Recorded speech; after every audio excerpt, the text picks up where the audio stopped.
हरिः ॐ। नमस्ते गणपतये त्वमेव प्रत्यक्षं तत्त्वमसि त्वमेव केवलं कर्तासि त्वमेव केवलं धर्तासि त्वमेव केवलं हर्तासि त्वमेव सर्वं खल्विदं ब्रह्मासि त्वं साक्षादात्मासि नित्यम् ऋतं वच्मि सत्यं वच्मि अवत्वं माम् अववक्तारम् अवश्रोतारम् अवदातारम् अवधातारम् अवानुचानुमवशिष्यम् अवपश्चात्तात् अवपुरस्तात् अवोत्तरात्तात् अवदक्षिणात्तात् अवचोर्ध्वातात् अवाधरात्तात् सर्वतो मां पाहि पाहि समन्तात् त्वमाङ्मयस्त्वं चिन्मयः त्वमानन्दस्त्वं ब्रह्ममयः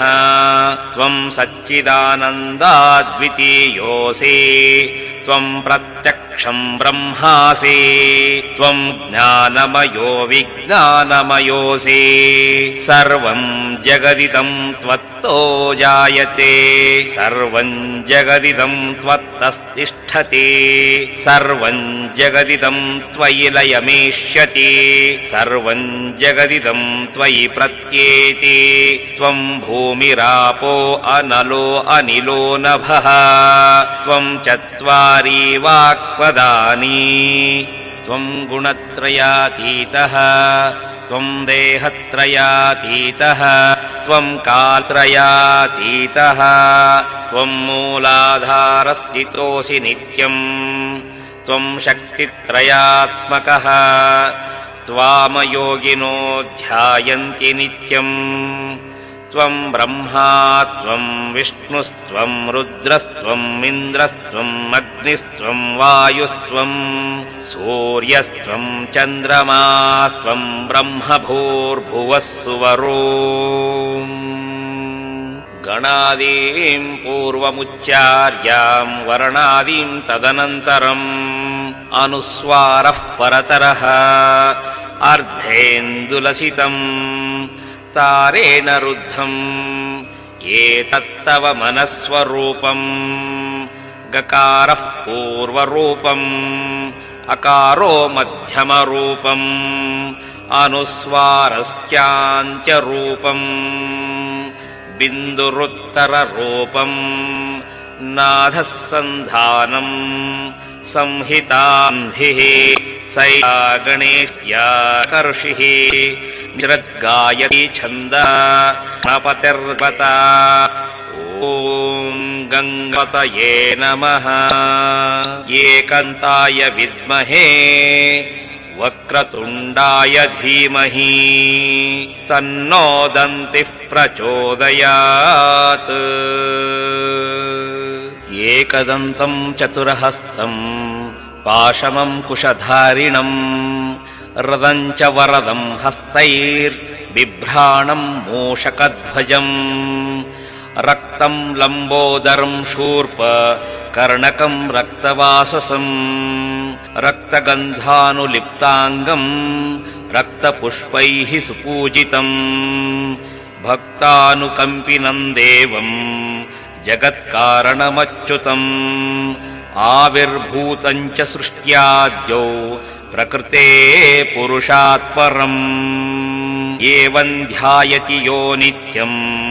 स योगी योगिनां वरः नमो व्रातपतये नमो गणपतये नमः प्रमथपतये नमस्ते अस्तु लम्बोदरायै एकदन्ताय विघ्ननाशिने शिवसुताय श्रीवरदमूर्तये नमः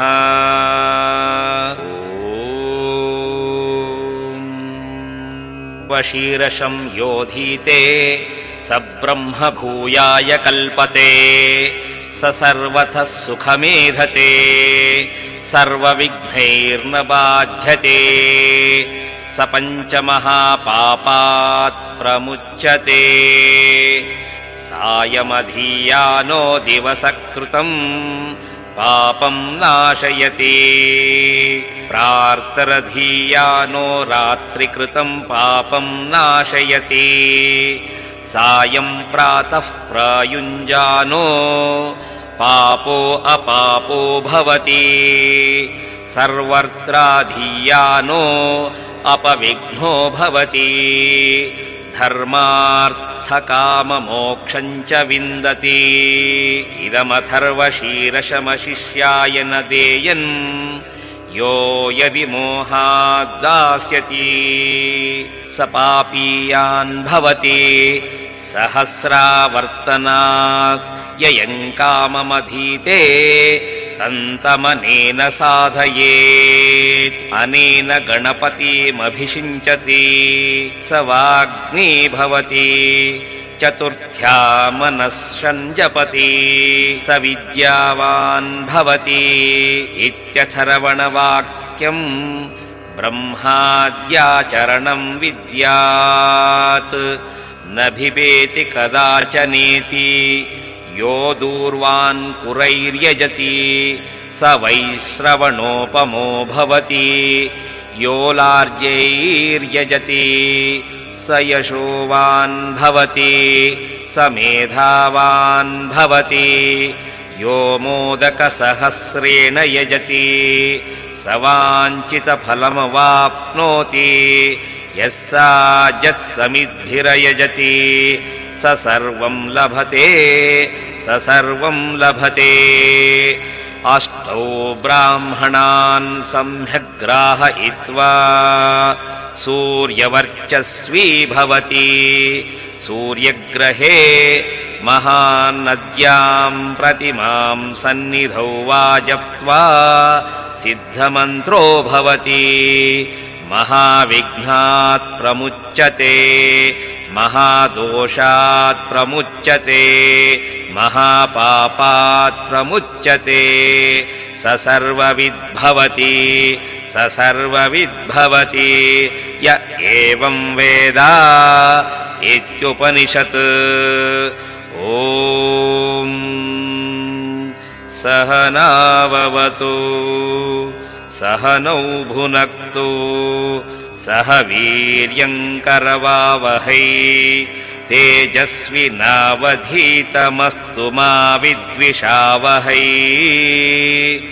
ॐ शान्ति शान्ति शान्तिः इति श्रीगणपति अथर्वशीर्षं सम्पूर्णम्।